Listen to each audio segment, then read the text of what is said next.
Welcome to On My Way to Wealth, the podcast where busy Gen Xers can learn financial tips as they navigate life on their way to wealth. And now, please join your host, Luis Rosa. This episode is brought to you by Latin Excellence. Visit latinexcellence.com. That's Latinx, CELLENCE.com or latinxmovement.com to learn more and shop our merchandise. You are excellence. Hello, everyone. Welcome to another episode of On My Way to Wealth. My name is Luis, and I'm your host. Today, I have a very good friend of mine, Deborah Nason. She's a freelance business journalist who has covered the investment industry for Investment News since 2005 and CNBC.com since 2013. She has been awarded the Investment Foundation Certificate from the CFA Institute. Her writings can be seen at c4sb.com and cnbc.com/Deborah-Nation. I will be putting a link to all those in the show notes. Early in her career, Ms. Nason was contributing editor and lead writer for the Blue Ridge Business Journal in Roanoke, Virginia, as well as a contributor to both statewide and national publications. She has owned several small businesses and holds an MA in Management and Human Resource Development. She serves on the board of the New York chapter of the American Society of Business Publication Editors and is an adjunct professor with Post University in Waterbury, Connecticut, teaching classes in business communications and finance. Deborah is also the author of The People's Guide to Finding the Right Financial Advisor, Demystifying the Financial Advice Industry for Everyday People. Deborah and I met back in 2019 when she did my profile for the Investment News 40 Under 40, and we've been friends ever since. And now I'm super excited and honored to have you. Welcome, Deborah. Thank you. I'm very excited and very honored to be here. Thank you. Thank you. You know, this is a great topic that I feel, I think your book hits it right on. You know, it's like demystifying this thing, because I think there's a lot of misconception about even what a financial advisor is. A lot of people immediately, in my experience, automatically either assume that it's like a life insurance person or a investment manager only, right? And a lot of people don't realize that there's a lot more to it. So who better to ask than, you know, the person that actually wrote the book? So before I start asking you a ton of questions, tell us a little bit about your book. What inspired you to write it? Okay, well, thank you so much.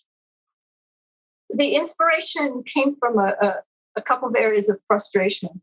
So first of all, I have been, as you mentioned, I've been writing for the financial advisory industry since 2005. So after 12 years of writing for them, I found that I still didn't understand the industry. I didn't understand the structure of it. I thought that's crazy after 12 years, interviewing hundreds of people a year. So it was one bit of frustration.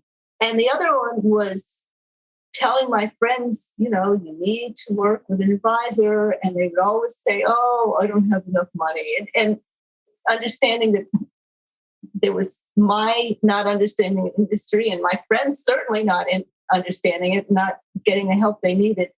So one day I just went nuts and I sat down and wrote five-page outline and just started writing. And it ended up let's differentiate. I have a book that's 90. The book was 90 pages, and then we'll call it a booklet. I did an excerpt booklet of 20 pages from the larger book. But I sat down and to my shock, it came out to 90 pages. But I did a lot of writing, a lot of investigation, because there's so much legal scrutiny over financial advising. So I wanted to be absolutely careful on what I said and the sources that I used to make sure I was really accurate. And the more I looked into it, the more I felt I had to write to be complete. Yeah, and I thank you for that, because, you mentioned a couple of things too. Like one of them was how people, when you were talking to your friends, they were like, oh, I don't have enough money.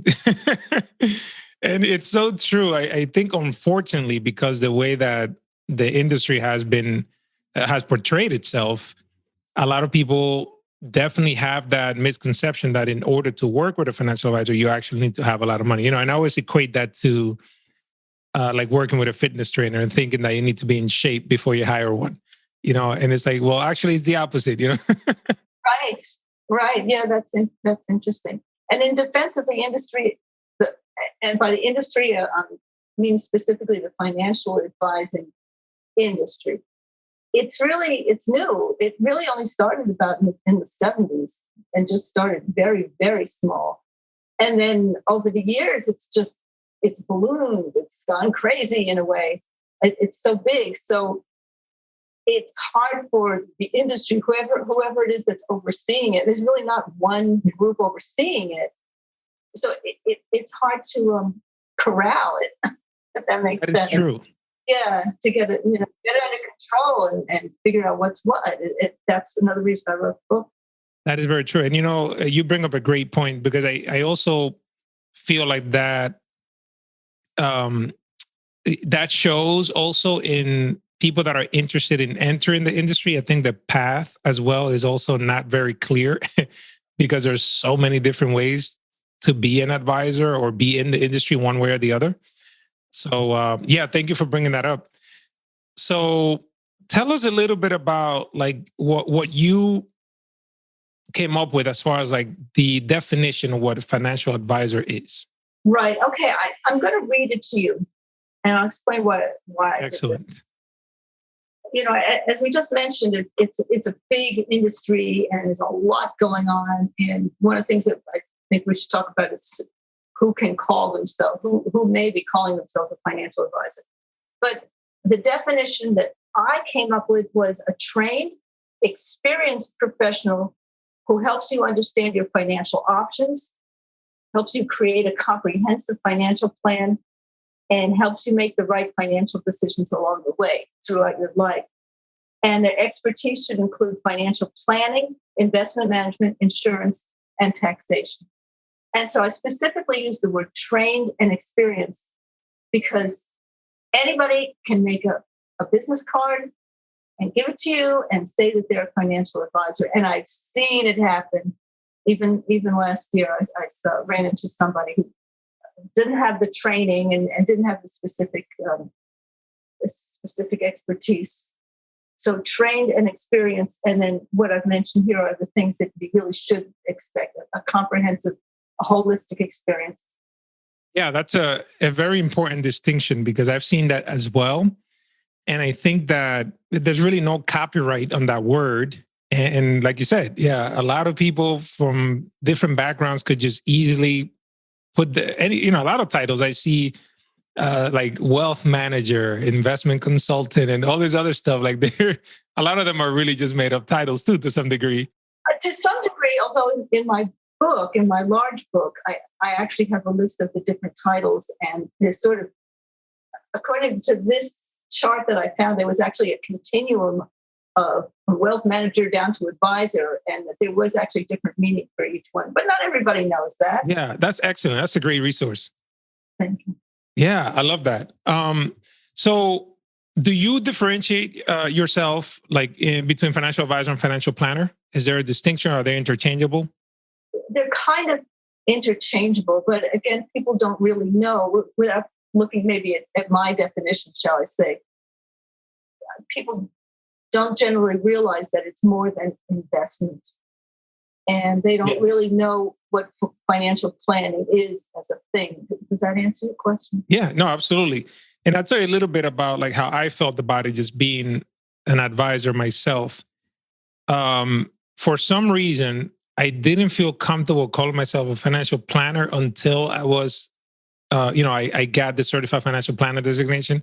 I don't know why. It's not a rule, right? But I always called myself a financial advisor until I got the CFP certification. And then I was like, I'm a financial planner. but I think that's fair. I think it's fair that you thought that because it's a very rigorous program.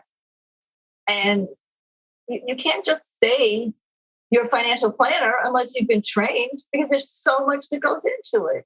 There's so much you have to know. I mean, and that was I won't say this was a mistake, an experience I had before I'd written the book.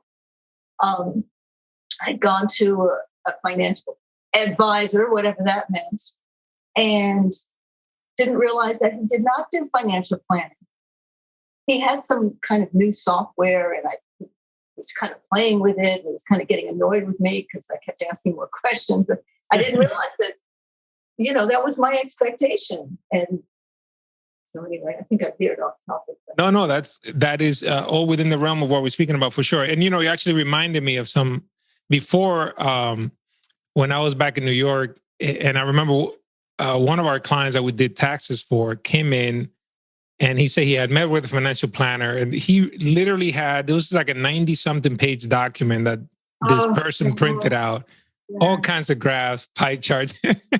And I just remember like asking him, okay, so like, what's the plan, and he had no idea.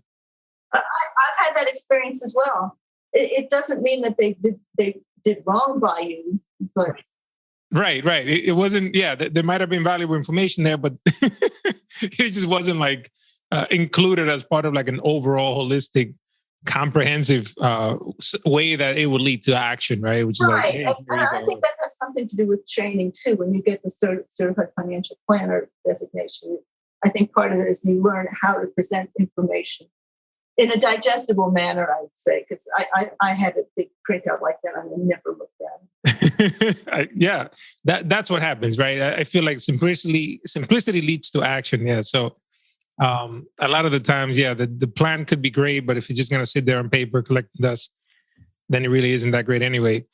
I wanted to ask about like the different types of certifications. What are some of the most common that you've seen financial advisors have as far as designations? So as you and I just were talking about was the CFP, the Certified Financial Planner, and that's become sort of the gold standard. And as a matter of fact, I'll tell you that when I am looking for sources, now I have a short list of people that I call for certain things that you are on that list, but I'll do a search. I'll do a search online for CFP and then whatever the subject is, because it means something to me.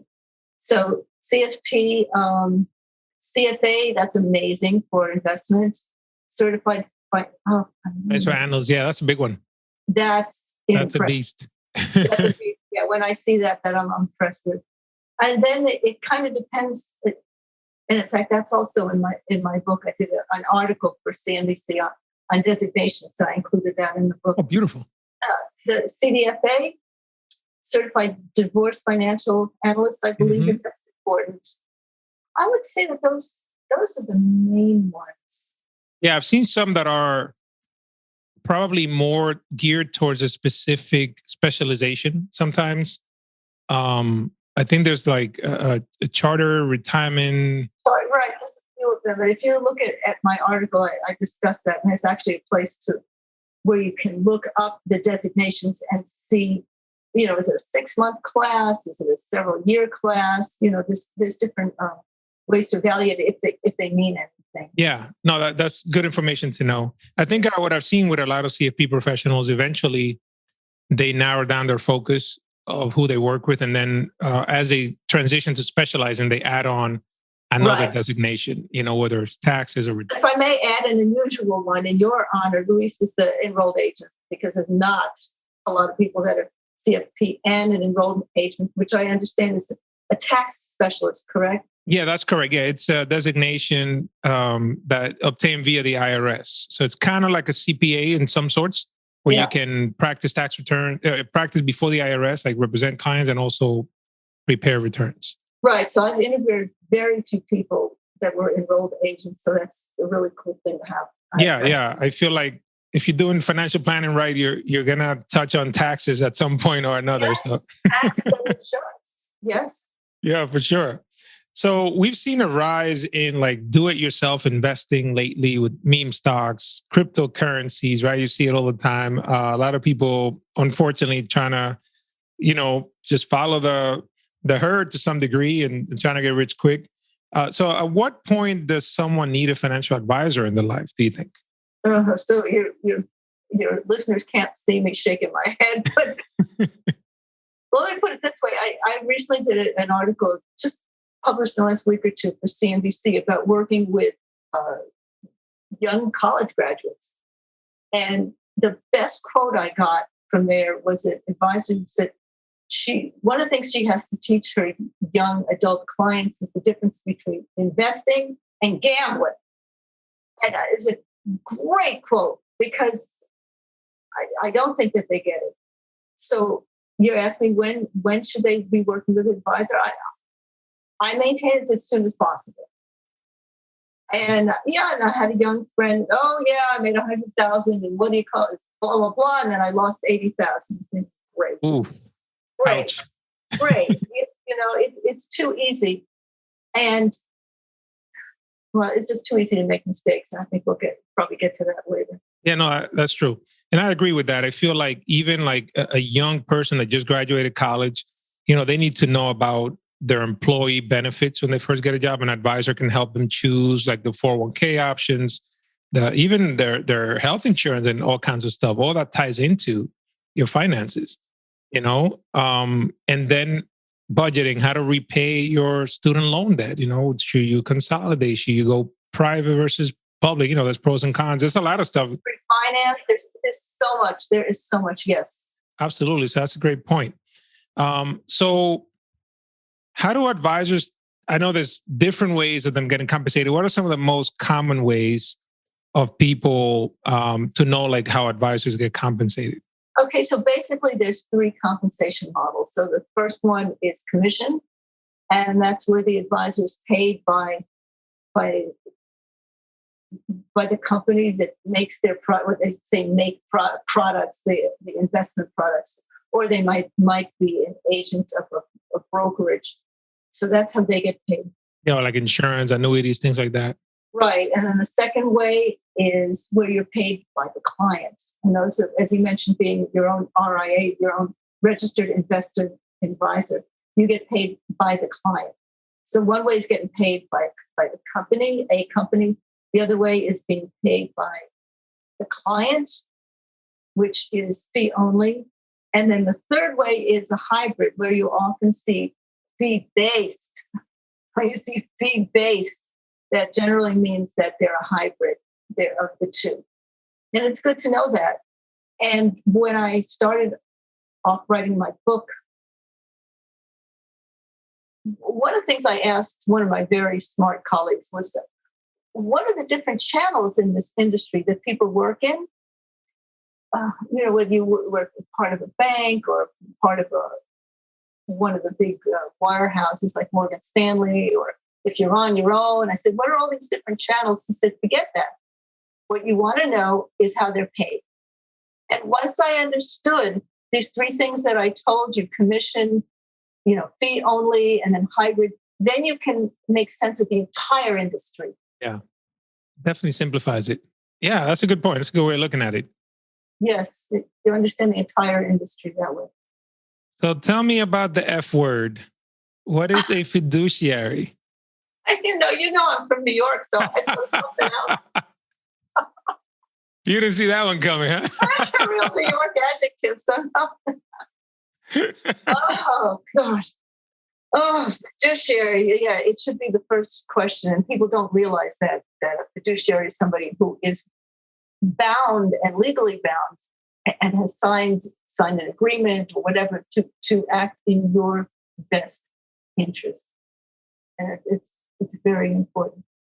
Yeah, I think it's an important distinction because you might be working with someone who is not bound by the fiduciary standard and they don't have to do what's in your best interest legally. I think there's that question of suitability, right? What some people need to.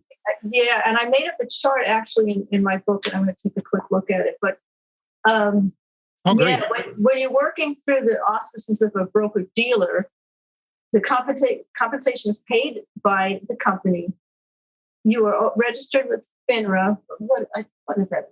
Financial? Yeah, it's financial industry. I think it's National Regulatory Agency. Something like that. Yeah, they're a quasi-government agency. But when you're working with a broker-dealer on commission, the standard of responsibility is suitability.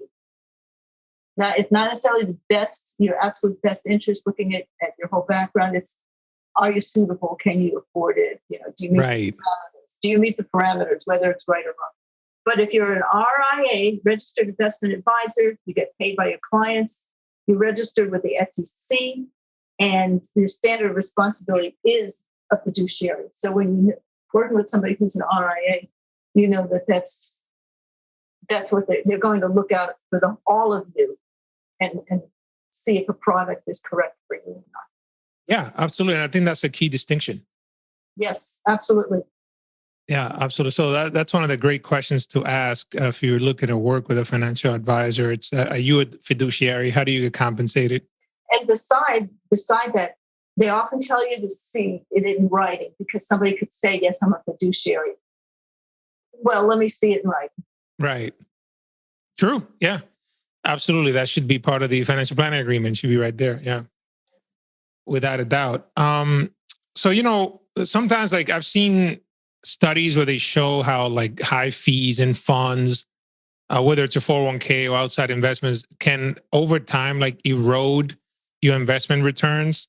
So people usually recommend make sure that you take a look at like the fees within the funds, this is the focus on investing. But what about like advisor fees? Do you find that are they worth their cost over time because of the type of knowledge and opportunities that you're receiving as part of a working relationship with one? What have you found out about that? Okay, so you're kind of talking about two different things. So the fees that are embedded in products like annuities and mutual funds and stuff, yes, those can definitely erode your returns. And so, to relate to the other part of the question, advisors are worth their cost in so many ways. And one of the ways is that they know where to look for the fees, because they're hidden and they know where to find them. That's a very big deal. And then that means they also know how to look for financial products that are not fee heavy. So there's that. And then also I uncovered in my research some studies, and let me tell you, it was hard to find them, but this is a Vanguard study that said that working with an advisor can add 3% in net returns to a portfolio, which really adds up over time. Yeah. That adds up over time. Another study said that advisors can improve retirement income by as much as 22%, which is a lot.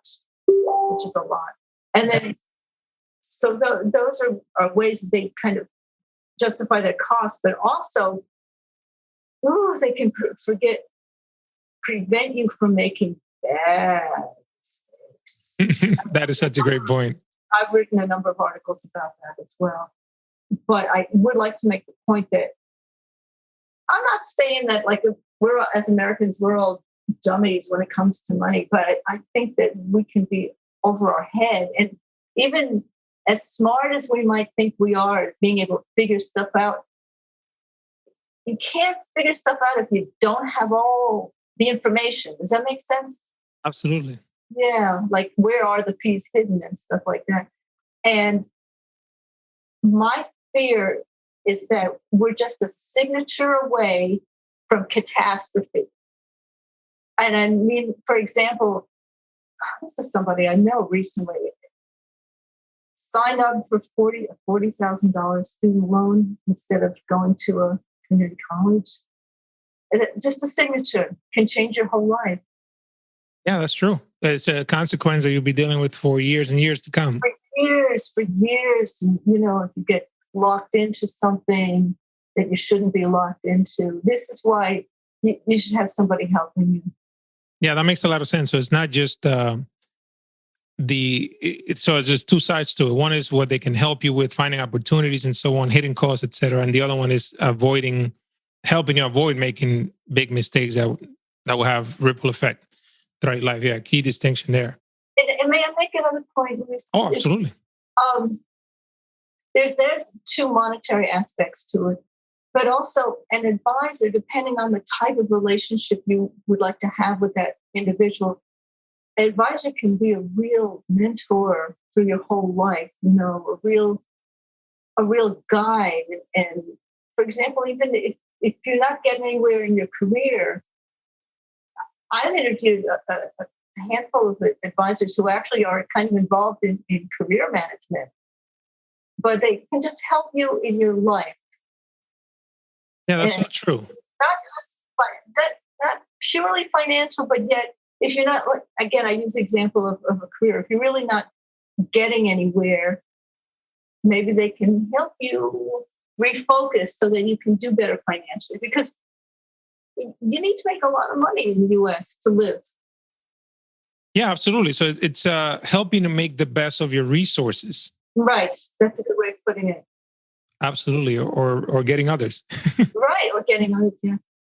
Yeah, I like that. I really do like that a lot. And I also find too lately, I've seen a trend where a lot of advisors are also narrowing their focus and specializing in like a specific niche. You know, have you come across that as well? Where you're seeing similar to doctors and lawyers, where advisors are like, like, okay, I work with people that work for tech companies and have stock options, or I work exclusively with, lawyers or doctors or whatever. Yes, absolutely. And that's one of the main things that people don't even know, because I'll tell them, did you know that they specialize? And they have no idea. And I write primarily on sort of practice management, on different niches. And it's really quite amazing whether you're working specifically with young adults. Some say I'm only Gen X and Y, pre-retirement, retirement. I just wrote an article published today about working with people with the special needs family members. Yes. It's even, young marrieds. It's just the one that you were quoted in just recently, I think it was last week. Yeah, it's incredible. There's some that specialize in certain industries or certain companies, and you have to look for them, but they are out there.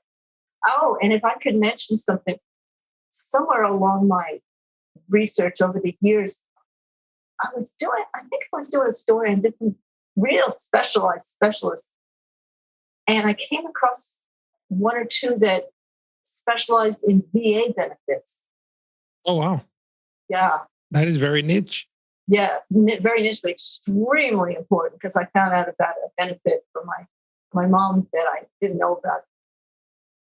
Wow. Yeah. I've seen a lot of specialties that I was like, wow, this is pretty interesting. A lot of them came from the background of the advisor. Like I have one of my colleagues that was a teacher before, and he really understood like the teacher's retirement, their benefits, all that stuff. And then eventually he transitioned into a financial planner, and then he works with teachers, and he can really help them make decisions about their retirement plans and really understands them in it workings. Yeah. So it's pretty interesting.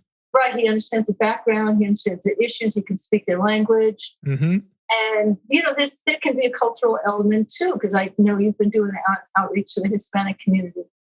And that's a real cultural difference. Definitely. So that's another mode of specialty, is sort of the cultural part. And I have actually, one of my appendices in my book, I have a whole long list of places, of specialized places to contact. Yeah, I was going to ask about that. I'm going to put some, because I know it's a long list, I'm going to put some links in the show notes as well, where people can look for different types of advisors. Because, I feel like, unfortunately, a lot of the financial advisor lookup tools are usually a bit archaic right now, where it's like by zip code. A lot of the standard places, sometimes you just enter like your city and your state or something, and like, but I think they're switching now to where you can search for a specialty. Yeah, I've seen both, but I have some mixed feelings about that. I mean, certainly like the Financial Planning Association is pure. That's beyond reproach. And NAPA, or to forget, National Association of Personal Financial Advisors. Thank you. It's a fee only. Those are there's no profit motive there. Right, but right. There are services where they say, "Oh, we've already vetted financial advisors. Just put it in zip code, whatever." And yeah, sure, you vetted them because they paid you. Yeah, they're buying the leads. Yes. Yeah, they paid you to be in part of your database. So you're constantly on the lookout. Absolutely. Yeah, I'll share some of the ones that I know of, and obviously I'm going to put a link to your book as well, so that people can, if they want to go and get the 90 plus page one and get a little bit more in depth.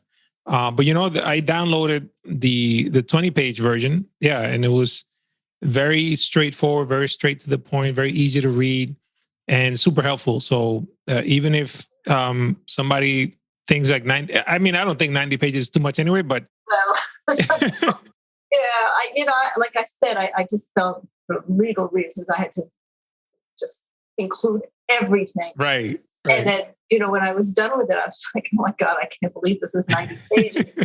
My friends are like, oh, you do book signing. I thought, I don't think it's a textbook. I don't think anybody's going to be that excited about a textbook. But this 20-pager, I was so pleased, so excited about how it came out because it's like the best of the best. Yeah, that's pretty cool. I think that was smart. Well, hopefully then we start seeing the longer version being used in schools and libraries, Oh, thank you. Because that information definitely needs to get out there. Oh, yes. Yeah. I wanted to ask about, when you're working with advisors, like, what are some of the things that you recommend that we look out for to kind of see if there's a compatibility there? Because I know you mentioned like, there's some cultural differences, background, and so on. So what are some of the things that people can either ask or look out for just to kind of see if the advisor and them will be a good match? Right. And that's something that's not written about almost at all. So some of the things I touched on is like the formality of the practice. And so these are really soft characteristics. I had mentioned in the book, I had gone to advise with my mom, and she just was very freaked out by the table. I don't know why she kept mentioning the table. And then finally I figured out it just was so formal, this big, long conference table. It freaked her out. So, it's kind of things like that. And you don't know what you don't know until you met with them. If you're working virtually, and that's fine, but could be that the time differential could get in your way. I'll use my personal examples if I might. So I've been to 3 different advisors. I'm just a fussy person. I do that with dentists too. I'll just keep changing until I find one that I really like. But the first one, he really was so smart, so easy to talk to. He was great. When I was going through my divorce, it was unbelievable. Just great to have him in the background checking all the numbers and stuff. And then when I signed on with him, it was fine. But then I found that I didn't really understand the investing strategy. And I didn't realize until that time that that's something that I wanted. And then he transferred me to a younger advisor, which I didn't really care for. So then I switched to somebody else, somebody that I knew a really long time, very smart. I liked him. It's a completely different investing philosophy. I was just in a sort of a handful of stocks, which I understood. But then I could never get through to him. Like, it would take me 10 days to get through to him. That was I hear that a lot. Oh, really? Yeah. So that, these are soft things that I'm talking about, communication and getting through to somebody and how they're explaining stuff. And so then I'm with my current guy. Then after those other 2 virtual experiences, I realized personally, I wanted to have a face-to-face relationship with somebody. And because I was in the industry, I need somebody that could answer like a bunch of questions. And I'm personally interested in alternative investments, which are non-stock market ones. So he filled a lot of those boxes. He's exceptionally smart and also crazy, so I like that. But also, the size of the firm. There was one thing about the other firm. There was the different people calling me for different things, and I didn't care for that. So yeah, those are all subtle things, but I can't give you like an exhaustive list. It's all very personal, but it comes really down to how you feel. Do you really feel like you understand what's going on? Are you comfortable communicating with them?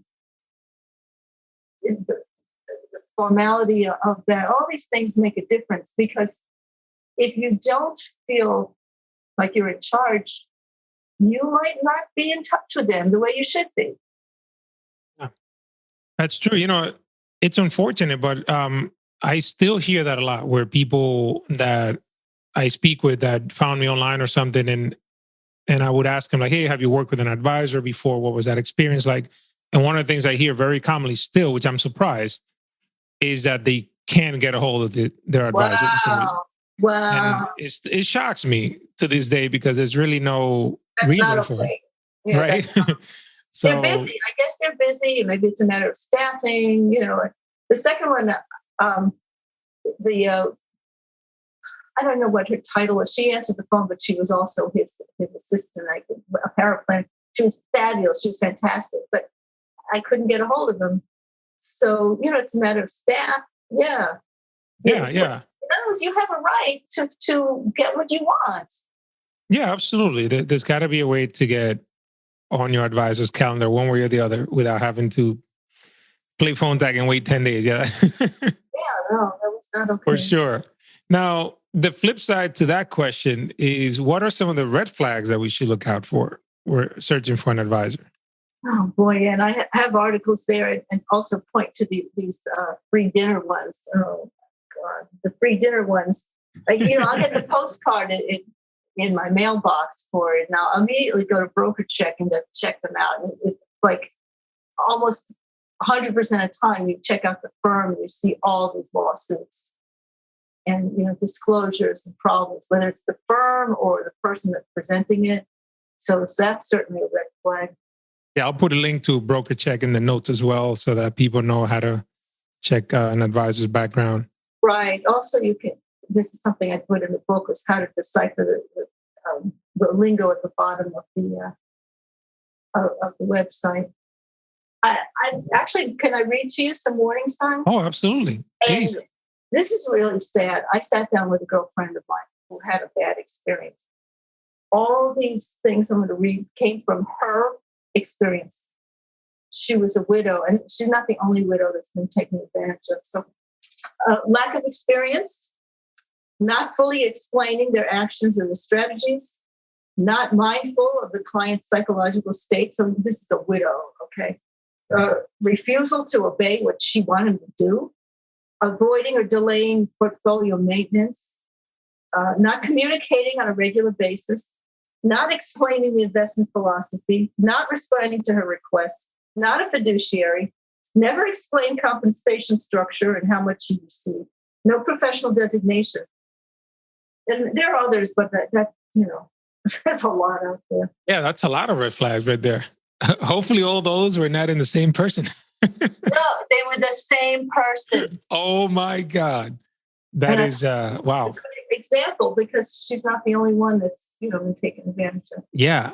Wow. That says a lot. That They love certainly widows. says a lot. Yeah, there's a lot. I mean, you can look at your gut, but what is it that they're offering? And again, being a fiduciary, do they even have a website? Yeah, that's true. And you guys can't see me. I'm shaking my head, but there's a lot. That is so true. Yeah. But I think it's the SEC. I'm looking at her. FINRA has a number of articles on that also. Yeah, I like some of the resources you shared in your book. I'm going to put some for the FINRA.org and investor.gov as well, if people questions to ask and things of that sort. But be sure to download the book. It has a wealth of resources beyond what we're talking about here for you to know if you're a right fit with an advisor, red flags to look out for. Goes very in depth into compensation structures and different specialties and stuff like that. So a lot of information, certifications, all that good stuff. In one place. Yes, exactly. In one place. So I love this quote from your book. You said, there is someone out there to help you no matter your age, income, or savings level. I really like that a lot because I do find that a lot of people feel like, I've even had people tell me like, oh yeah, when I get money, like I'll be sure to reach out to you so we can work together, And I'm like, no, it's not all about that. It's really not all about that. There really is somebody out there, regardless of your age, income, or savings level, that will work with you. It could be even within the different compensation structures. I know advisors that do hourly, for example. So even if you can't afford like a full-fledged financial plan, you might be able to consult with them a couple of times a year at least, some major decisions and stuff. So there's a way to make it work, without a doubt. So thank you for sharing that, because that was really cool. So I wanted to ask you one more thing, nothing to do with advisors or financial planning, but if you were in an elevator with someone that you will not see them ever again, they get off on their floor, what would be something you'd like to share with them that you've learned and would like to pass on to help them improve their lives? Anything in general, could be anything. Oh my goodness. Well, I'm still in financial advisor mode, but the central message of my book, and maybe just in general, is get the help that you need. And I think Americans, we're so used to figuring things out on our own that we don't reach out. And I find that with my own self too. But get professional help. Don't be afraid to look for answers outside yourself. Yeah, I really like that. It's really okay to ask someone else for help. Yes. Yeah, and there's a lot of free resources out there too. Like, it doesn't necessarily have to be that you're paying for it necessarily. There's a lot of things that, even on the personal side, there's like meditation apps out there that you can download. There are books you can read, people you can talk to, right? So I like that. Don't reach out. Yeah, don't be afraid to reach out, or even if it's not be afraid, just try to be aware, because this is my problem too. Is to look for help. Yeah, and sometimes you don't know what you don't know, right? And somebody else might be able to point you in the right direction, and save you probably quite a bit of headache in the process. Oh my goodness, I've just seen so many people make mistakes. I'm telling you, it makes me very sad. Yeah, I'm sure. Yeah, because you've been doing this for quite a while, so I could only imagine. Yeah. Well, thank you so much, Deborah. This has been great. I really appreciate you taking the time. And I'm looking forward to sharing this, because this information is badly needed out there. So I hope it reaches a lot more people because it's needed. So thank you for putting the time together to do this and for sharing it with us. Thank you so much, Luis. It's awesome. My pleasure. Thank you, everyone, for tuning in. If you have any questions, send an email, luis@onmywaytowealth.com. And I'll see you on the next episode. Thank you for listening to On My Way to Wealth. If you have any questions, please send me an email at luis@onmywaytowealth.com. The information provided here is for information and education purposes only. The opinions expressed herein are solely those of myself, unless otherwise specifically cited. Material presented is believed to be from reliable sources, and no representations are made by my firm or myself about other parties' information or accuracy or completeness. All information or ideas provided should be discussed in detail with a financial advisor, accountant, or legal counsel prior to implementation.